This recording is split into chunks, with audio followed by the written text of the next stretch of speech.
Welcome to HOA busted. She used parking enforcement like a personal grudge. The wheel lift arms slid under my rear tire and Karen shouted that she was doing the neighborhood a favor by getting my car out of sight. I stepped out of my front door at 3 in the morning, still half asleep, and said, "Do not touch anything, I am documenting this." She spun around with her phone on a gimbal already recording and told me the rules do not care about your excuses, and neither do I. The tow operator, a guy in a reflective vest with Riverside towing printed across the back, just stood there holding his clipboard and watching us both like he was deciding whether this was worth the drama. I live in Cincinnati, Ohio, in a place called Sequoia Terrace Commons Association, where everything requires a form and the form requires another form. I moved in 2 months ago because I needed affordable rent near work, and I cannot afford to lose this place or get dragged into court over parking nonsense. Evelyn Young is the gate access administrator, which in this HOA means she controls who gets in, who gets towed, and who gets fined. She is middle-aged, always wears a white bucket hat when she is not wearing the windbreaker hood, and she has made it her personal mission to enforce every rule with maximum cruelty. Tonight she was wearing a reflective vest over her windbreaker like she was running official enforcement, which she is not, because she does not work for the city or the tow company. She just likes to look official when she is ruining someone's night. I work as a municipal code researcher, which means I read ordinances for fun, and I know exactly how enforcement is supposed to work. This was not it. She jabbed her finger at my rear tire and said it was encroachment, that my tire touched the edge of the parking line, and that was enough to call it a violation. I looked down and saw maybe half an inch of rubber over the white paint. I said, "That is not encroachment, that is normal parking tolerance." She smiled, the kind of smile that makes your stomach drop, and said, "I can make this a lean conversation in one email." The tow operator glanced at me and then back at her, clearly uncomfortable. I asked him if he had the actual authorization paperwork, and he said Evelyn called it in and that was good enough for his dispatch. I said, "No, it is not, and I want to see the signed tow authorization with a timestamp." He hesitated. Evelyn stepped closer and said the association has a contract with Riverside Towing, and they do not need my permission to remove a violating vehicle. I kept my phone in my pocket because I was saving one clip for the finale. I told the tow guy I needed 5 minutes to call my insurance and document the vehicle condition before he moved it. He looked at Evelyn. She said, "You have 2 minutes, and if you are not done by then, we are moving it anyway." I took photos of my car, the parking line, the angle, the distance to the curb, the fact that every other car on the block was parked the exact same way. Then I noticed something. The "No Parking After Midnight" sign at the end of the block was brand new. The paint was still bright, the post was clean, and the bolts were shiny. I took a picture of that too. Evelyn saw me looking and said, "That sign went up last week. You should have been paying attention." I said, "Where is the association notice about the new parking rules?" She said, "We sent an email." I said, "I never got an email." She said, "Not my problem." The tow operator started lowering the wheel lift and I said, "Wait, I am moving the car right now, you do not need to tow it." He said, "Ma'am already called it in, I have to complete the service or I do not get paid."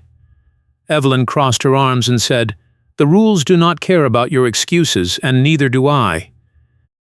I asked her if she personally authorized this tow. She said yes. I asked her what her title was. She said Gate Access Administrator. I said, "So you are not the HOA president, you are not the property manager, and you are not a city parking enforcement officer." She said, "I have delegated authority under the parking addendum." I said, "Show me the addendum." She said, "It is in the portal, you should have read it when you signed your lease." I moved the car into a guest spot 3 spaces down. The tow operator unhooked the wheel lift and said, You still owe the service call fee $50. I said, I am not paying for a tow that did not happen. Evelyn said, the authorization was valid, the fee stands. I said, I will dispute it with the HOA. She smiled again and said, good luck with that. Then she walked over to the tow truck, leaned in the window, and handed the driver something. He nodded, backed up, and drove off. I stood there in the drizzle watching the amber lights disappear, and realized I had just entered a war I did not start but was absolutely going to finish. The next morning I got an email from the Sequoia Terrace Commons Association Management Portal. Subject line: Parking Violation Notice and Fee Assessment. I opened it and saw a $200 fine for unauthorized overnight street parking and a $50 tow service call fee. Attached was a photo of my car, taken at a weird angle to make it look like the rear end was sticking out into what might have been a fire lane if you squinted hard enough and ignored the actual curb paint. The timestamp said 2047 a.m. I checked my own photos. My timestamp said 3002 a.m. So either their photo was taken 15 minutes before Evelyn showed up with the tow truck, or someone staged the photo earlier in the night to create justification. I saved everything and started a folder on my desktop called HOA Evidence. I work nights sometimes, which means I get home late and park wherever there is a legal spot. I had no idea the HOA was running surprise parking patrol with cameras and tow contracts. I replied to the email and said I was disputing the fine, that the parking was legal at the time, that the new sign was never disclosed in any notice, and that the tow authorization was invalid because the administrator did not have enforcement authority. I got an auto-reply that said my dispute would be reviewed within 10 business days. I did not have 10 business days. The email also said that unpaid fines accrue interest at 18% annually and can result in a lien on the property. I rent, so technically the lien would hit my landlord, but my lease says I am responsible for any HOA violations, which means my landlord could come after me, or just evict me to avoid the hassle. I called my landlord, a guy named Rick who owns 3 units in the complex and mostly stays hands-off. I explained the situation. He sighed and said, Evelyn does this to everyone. You are the 4th tenant this year. I asked why he did not warn me. He said, I did. It is in the lease addendum under parking rules. You have to read the whole thing. I said, the addendum does not mention surprise tow authorizations or new signs without notice. He said, the HOA changes the rules every month and they do not always tell anyone. It is a nightmare. I asked if he would back me up if I fought it. He said, I will not pay the fine, but I also will not go to war with the HOA for you, so handle it yourself or move out. Great. So I was on my own. I spent the next 2 days digging into the HOA records. Ohio law says HOAs have to keep certain documents available for homeowner and tenant inspection, including meeting minutes, budgets, and enforcement policies. I submitted a records request through the portal asking for the parking addendum, the tow vendor contract, the meeting minutes where the new sign was approved, and any written delegation of enforcement authority to Evelyn Young. The reply came back in 4 hours. It said, records requests require a $50 processing fee per document category, payable in advance, and fulfillment may take up to 30 days. I replied and said Ohio Revised Code does not allow HOAs to charge fees for basic governance documents. They replied and said the fee is for administrative costs and is outlined in the association bylaws. I said, send me the bylaws.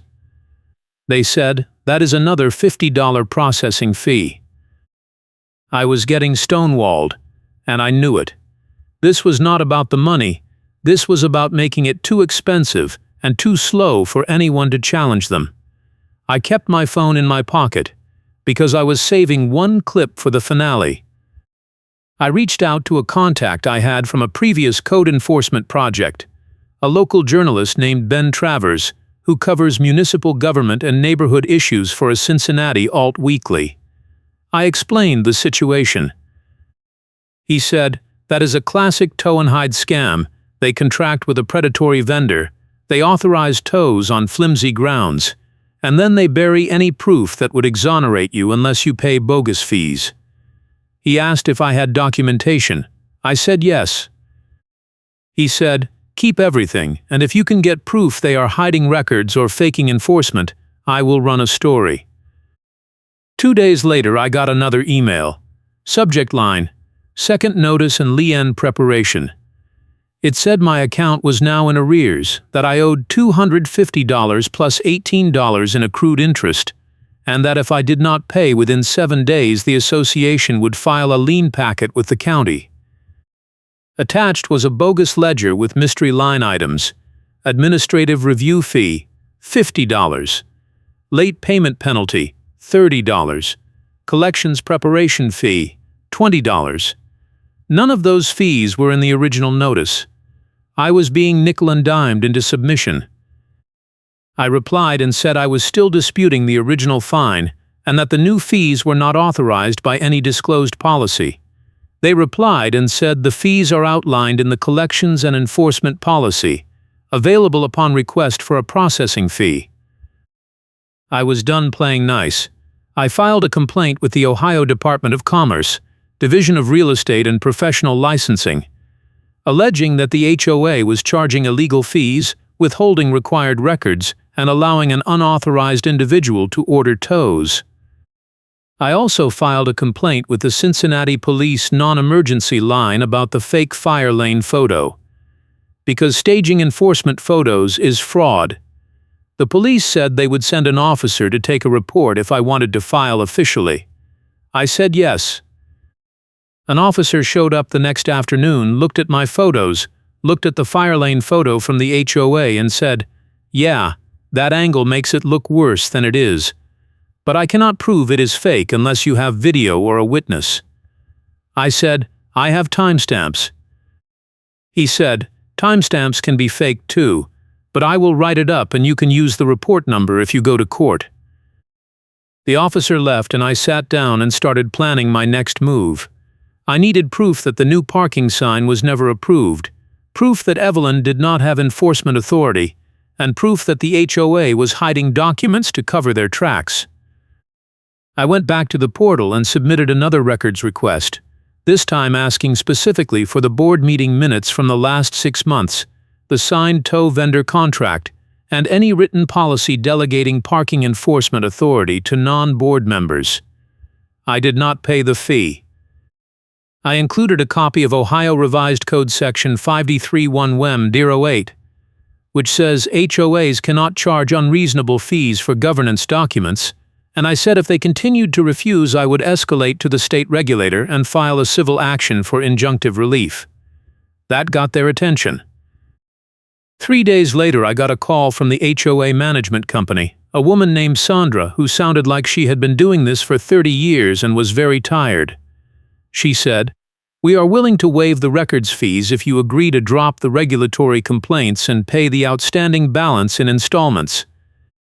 I said, "I am not paying anything until I see the documents that prove the fine was valid." She sighed and said, "I will send you the parking addendum and the meeting minutes, but the tow contract is proprietary and we cannot release it without vendor approval." I said, "Then get vendor approval, because I am not dropping anything until I see the full paper trail." She said, "I will see what I can do," and hung up. 2 days later a PDF arrived in my email. It was the parking addendum, dated 8 months ago, and it mentioned overnight street parking restrictions, but said nothing about a new sign going up or about gate administrators having enforcement authority. I opened the meeting minutes. They covered the last 6 months and included discussions about landscaping, budget approvals, and a vote to increase dues. There was no mention of a new parking sign. I searched for the word sign, the word parking, the word enforcement. Nothing. I searched for Evelyn Young. Her name appeared once, in a list of committee assignments, where it said she was on the Gate Access Committee but not the Parking Enforcement Committee. I saved everything and sent it to Ben Travers with a note that said, "They never approved the sign, and Evelyn is not authorized to order tows." Ben called me an hour later and said, "This is good, but I need more. Can you prove the sign is new?" I said, "I have photos showing the bolts are shiny, and the paint is fresh, but that is circumstantial." He said, "Can you find out who installed it?" I said, "I will try." I walked down to the street that night and looked at the sign more carefully. It was a standard aluminum "No Parking After Midnight" sign, mounted on a galvanized post with a small sticker on the back that said Metro Sign Supply Cincinnati. I took a photo. Then I called Metro Sign Supply the next morning and asked if they kept records of custom orders. The guy on the phone said, "We do, but we cannot give out client info without a subpoena." I said, "What if I just want to know when a specific sign was installed in my neighborhood?" He said, "If you give me the address, I can tell you if we did the work." I gave him the address. He put me on hold for 2 minutes and came back and said, "We installed that sign on March 3rd, that was 2 weeks ago, ordered by a private client, paid cash." I asked if he could tell me the client name. He said no. March 3rd was 12 days before I got towed. That meant the sign went up less than 2 weeks before Evelyn used it as justification, and there was no meeting approval, which meant someone ordered it privately and planted it without HOA authorization. I had a hunch. I went back to the meeting minutes and looked at the March meeting, which happened on March 8th. No mention of parking signs. That meant the sign was installed 5 days before the board even met, and they never discussed it. Either Evelyn did it herself, or someone else on the gate committee did it and told her to enforce it. Either way, the sign was not enforceable.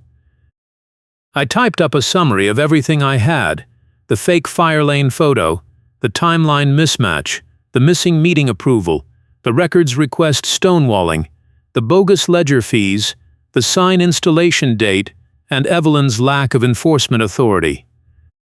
I sent it to Ben Travers and told him I was ready to go public. He said, "Hold tight, I want to get a comment from the HOA first." He called the management company and asked for a statement. Sandra called me 20 minutes later and said, "You need to stop talking to the press. This is harassment, and we can add that to your violations." I said, "I am exercising my First Amendment rights, and if the HOA has nothing to hide, then you should be happy to provide documents and clarify the policy." She said, "We are discussing this at the next board meeting, and if you keep escalating, we will move forward with the lien and pursue eviction through your landlord." I said, "I look forward to the meeting," and hung up. If you are enjoying this HOA chaos, smash that like button and subscribe for more stories where the rules get flipped on the enforcers. The board meeting was scheduled for March 22nd, which was 3 days away. In the meantime, I got another email from the HOA, this time with a new attachment, a photo of my car allegedly parked in a fire lane, taken at night with the flash on, making the yellow curb paint look white.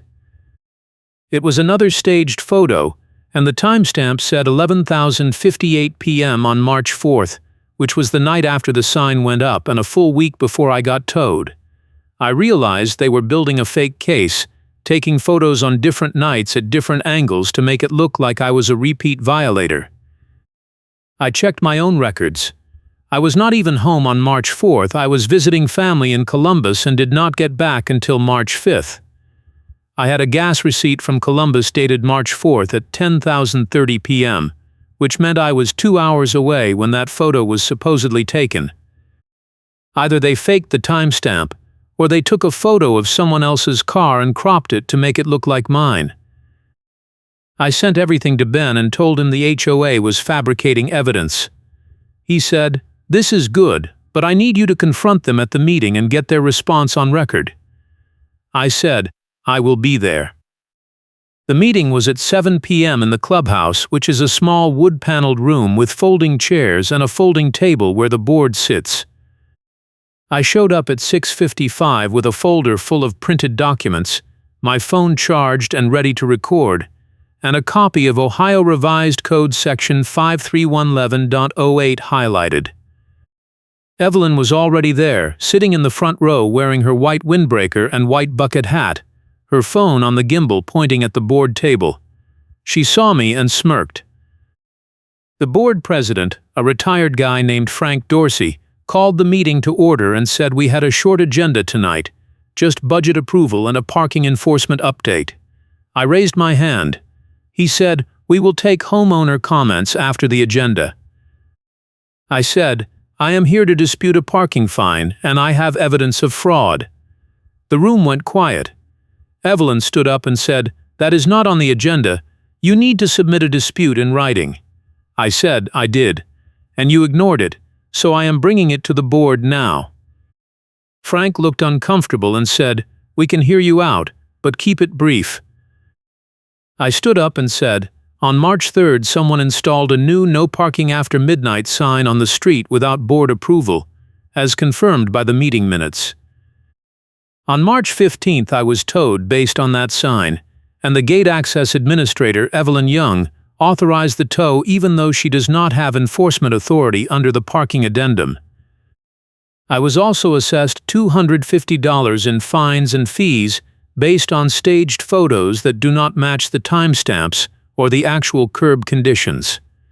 I am requesting that the fines be reversed, the tow fees be refunded, and the parking policy be clarified so this does not happen to anyone else. I handed Frank a copy of my evidence packet. He flipped through it and looked at Evelyn. She said, "This is ridiculous. The sign was approved by the gate committee, and I have full authority to enforce parking under the committee charter." I said, "Show me the committee charter." She said, "It is in the files." I said, "I requested the files and you charged me $50 per document." She said, "That is the policy." Frank said, "Let me look into this and we will get back to you." I said, "No, I need an answer tonight, because you are threatening to file a lien in 4 days, and I am not paying for a fraudulent fine." One of the other board members, a woman named Carol, said, "What do you mean fraudulent?" I said, "The photo you sent me on March 5th shows my car supposedly parked in a fire lane on March 4th at 11:58 p.m. I was in Columbus that night and I have a gas receipt to prove it. Either someone faked the photo or you took a picture of a different car and labeled it as mine." Carol looked at Frank. Frank looked at Evelyn. Evelyn said, "I did not take that photo. That came from the tow company." I said, "Then the tow company is committing fraud and you are complicit." Evelyn stood up and shouted, "The rules do not care about your excuses and neither do I." Her voice echoed in the little room and everyone stared. Frank said, "Let's keep it civil." Evelyn said, "He is accusing me of fraud in a public meeting. That is defamation." I said, "It is not defamation if it is true, and I have the receipts." Carol asked to see my evidence. I handed her my folder. She read through it slowly, then passed it to Frank. He read it, then looked at Evelyn and said, "Did you personally order the sign installed?" Evelyn hesitated and said, "The committee discussed it." Frank said, "There is no record of that discussion in any meeting minutes." Evelyn said, "It was an informal discussion." Carol said, "We do not authorize expenditures or policy changes through informal discussions, you know that." Evelyn crossed her arms and said, "The sign was needed. Parking was out of control." Frank said, "That is not your call to make without board approval." Evelyn glared at me and said, "I can make this a lean conversation in one email, and I will do it tonight if you do not drop this." Frank looked at the other board members. Carol said, "I move to suspend all parking fines pending a full audit of enforcement procedures and a review of the tow vendor contract." The third board member, a guy named Bill, said, "I second." Frank said, "All in favor." Carol and Bill raised their hands. Frank hesitated, then raised his hand. He said, "Motion carries." Evelyn shouted, "You cannot do that, we have a contract." Frank said, The board can suspend enforcement if we have reason to believe the procedures are not being followed correctly. Evelyn said, "This is unbelievable. I have been running parking enforcement for 2 years, and now you are going to undermine me because one tenant complains." Carol said, "2 years of complaints, Evelyn, and we have been ignoring them because you told us everything was fine." Evelyn said, "Everything is fine. People just do not want to follow the rules." I said the rules were never approved, and you have been pocketing processing fees for records requests that should be free. The room erupted. 3 other residents who had been sitting quietly in the back started shouting questions. One guy said, "You charged me $150 in records fees last year. Are you saying that was illegal?" Another woman said, "You towed my guest twice in 1 month and never gave me a warning." Frank banged his hand on the table and said, "Everyone calm down, we will investigate and send out a notice to all homeowners with the findings." Evelyn stood up, grabbed her phone off the gimbal and said, "I am not sitting here and listening to this witch hunt. I am resigning from the committee effective immediately." She stormed out. The room was silent for about 5 seconds. Then everyone started talking at once. Frank adjourned the meeting and told everyone he would send an email within 48 hours. I stayed behind and talked to Carol. She said, "I have been worried about Evelyn for months, but Frank did not want to rock the boat." I said, "She has been running a scam, hiding documents, charging illegal fees and authorizing tows on fake grounds." Carol said, "I believe you and I am going to push for a full audit." I asked if the board would refund my fees. She said, "I cannot promise anything until we see the vendor contract. But if the tows were unauthorized, then yes, you should get your money back." I left the meeting feeling like I had just won round 1, but I knew Evelyn was not going to let this go quietly. I got home and checked my email. Nothing. I checked the next morning. Still nothing. Then at noon on March 23rd, I got a text from my landlord, Rick. It said, "The HOA just sent me a lien filing notice for your unit. They are moving forward with collections." I called Rick and said, "They voted to suspend enforcement last night. They cannot file a lien now." He said, "The notice is dated March 22nd at 9:00 p.m., so they filed it before the vote." I said, "The vote happened at 7:30 p.m. He said, "Then the notice is backdated, and you need to deal with this because I am not paying their lien." I called the management company and got Sandra on the line.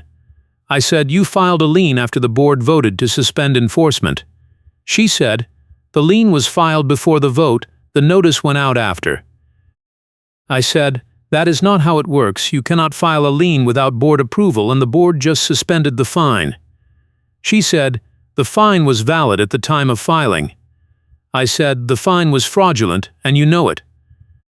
She said, "If you want to dispute the lien, you need to file a motion with the county and provide proof of payment or proof of error." I said, "I have proof of error, and I am sending it to the county, the state regulator, and the press." She hung up. I called Ben Travers and told him the HOA had filed a lien after the board voted to suspend enforcement. He said that is bad faith, and it makes a great story. He asked if I had proof the vote happened before the lien filing. I said, "I have witnesses and a board member who will confirm the timeline." He said, "Good, I am running the story tomorrow." I asked if he needed a comment from the HOA. He said, "I tried. They declined, so I am going with what I have." The story ran on March 24th in the Alt Weekly website with the headline, "Sequoia Terrace HOA accused of predatory towing and document hiding." It included my timeline, the fake photos, the missing meeting approval, the records fee scam, and the backdated lien. It quoted Carol confirming the board vote to suspend enforcement. It also included a statement from Metro Sign Supply confirming the sign was installed on March 3rd, 2 weeks before the board met. The story blew up. It got picked up by a local TV station, then by a regional news site. By noon I had 3 neighbors texting me asking how to dispute their own parking fines. By 3 p.m., the HOA management company sent out an email to all residents saying they were conducting an internal review of parking enforcement procedures and all fines issued in March were under review. But I was not done. I still had not revealed my trump card.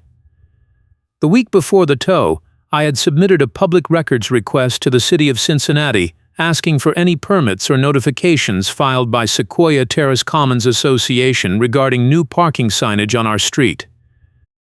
It took them 2 weeks to respond, but the response came back on March 25th. It said, "No permits or notifications on file." That meant the sign was installed without city approval, which meant it was not enforceable under Cincinnati Municipal Code. I had been saving this for the right moment, and the moment was now. I called Ben and told him about the records request response. He said, "That is the smoking gun, the sign is illegal and the whole enforcement scheme falls apart." I said, "I am taking it to the tow company." He said, "What do you mean?" I said, "The tow vendor has no legal obligation to cooperate with an HOA if the HOA is ordering tows based on fake rules, and if I can prove the sign was never legal, then Riverside Towing is liable for participating in an illegal tow." He said, "That is bold. Good luck." I drove to the Riverside Towing Yard the next morning with a folder full of documents, the city records request response, the meeting minutes, the timeline, the backdated lien notice, and a printed copy of Cincinnati Code Section 303.08, which says no parking restrictions on city streets can be enforced without a city permit. I asked to speak to the owner. The dispatcher said he was not available. I said, "Tell him I have proof that the HOA he contracts with has been ordering illegal tows, and he is going to be named in a lawsuit if he does not stop cooperating." She picked up the phone and made a call. 2 minutes later, a guy in his 50s came out, introduced himself as Dale, and said, "What is this about?" I handed him the folder and said, "Your company towed my car on March 15th based on a parking sign that was never approved by the HOA board and never permitted by the city. That makes the tow invalid and exposes you to liability for participating in a fraudulent enforcement scheme. I am giving you a chance to review the documents and make this right before I file a complaint with the state towing board and name your company in a civil action." Dale read through the folder slowly, then looked up and said, "Did Evelyn know the sign was not approved?" I said, "She is the one who ordered it installed."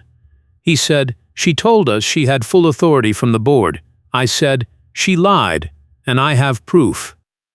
He said, "I need to talk to my lawyer, but if what you are saying is true, then we are cutting ties with that HOA and you are getting a full refund." Dale called me 2 days later and said, "We reviewed everything, you are right. The tow was invalid, and we are refunding the service call fee and issuing a statement that we will not respond to any more calls from Sequoia Terrace Commons Association until they provide proof of city permits and board-approved policies." I said, "Thank you."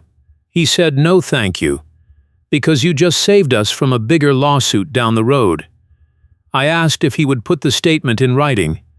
He said, "Already done. I sent a copy to the HOA management company this morning." The fallout was immediate. Sandra from the management company called me and said, "The tow vendor just terminated our contract and blamed you." I said, "They terminated the contract because you were using them to enforce fake rules." She said, "The board is meeting tonight to discuss next steps." I said, "Good. Make sure they discuss refunding every parking fine issued in March and clearing my lien."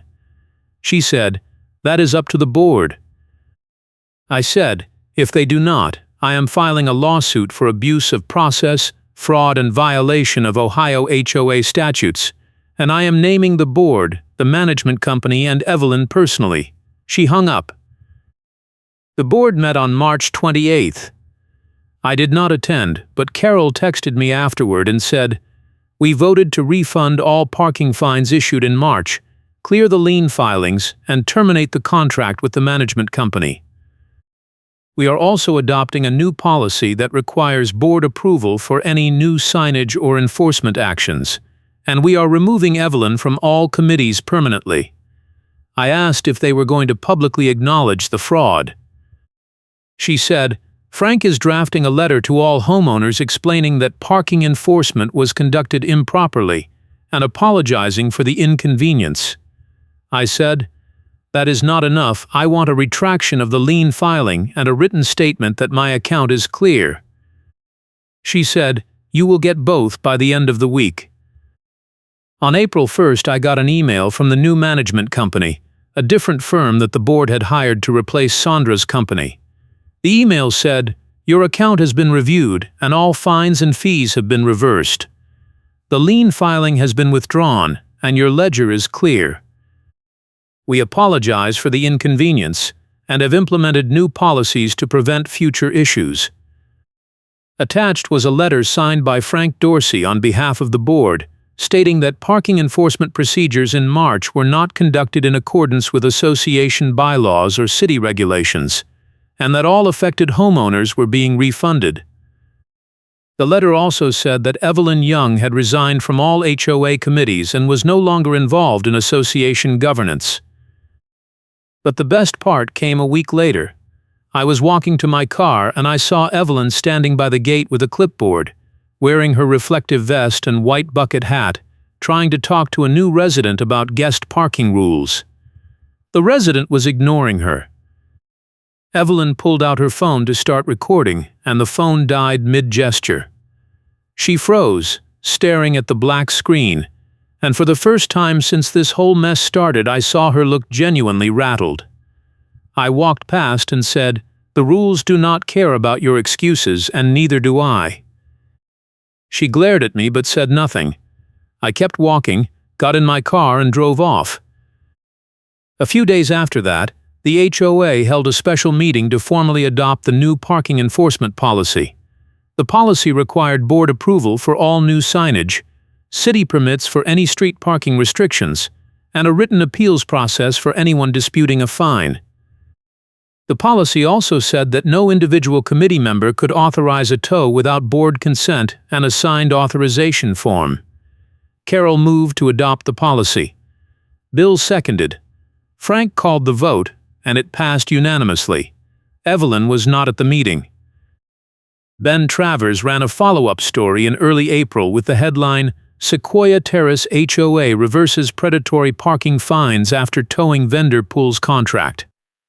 It quoted Dale from Riverside Towing saying his company would not work with any HOA that could not provide proof of legal enforcement authority. It also quoted Carol saying the board was committed to transparency and fair enforcement going forward. The story ended with a line that said, one resident who disputed his fine and uncovered the enforcement scheme declined to be named, but said he hopes other HOAs will learn from Sequoia Terrace's mistakes. I got a check in the mail 2 weeks later for $250, the full amount of the fines and fees I had been assessed. The check was drawn on the association's operating account and signed by Frank Dorsey. I deposited it and updated my HOA evidence folder with a final entry that said, case closed, refund received, lien withdrawn, ledger clear. The HOA refunded the tow and immobilization fees and cleared the ledger, just like the board promised. Evelyn's own selective enforcement got documented in the minutes, and every homeowner in the community got a copy of the letter explaining that the parking violations in March were invalid. A lawyer letter that forces a retraction and a refund was exactly what I had, because I kept every receipt, every email, every photo, and every timestamp. Evelyn tried to spin it in a neighborhood group chat saying she was being scapegoated for doing her job, but nobody bought it.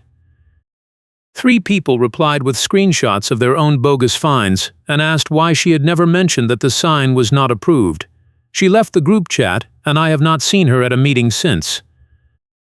I still live at Sequoia Terrace Commons, and parking is still a mess, but at least now the rules are clear and the enforcement is transparent. I kept my receipts, I kept my cool, and I made sure every step I took was legal and documented. That is how you beat an HOA that thinks it is above the rules. You show them the rules, you show them the receipts, and you make them follow their own policies. Thanks for watching, and I appreciate you being here.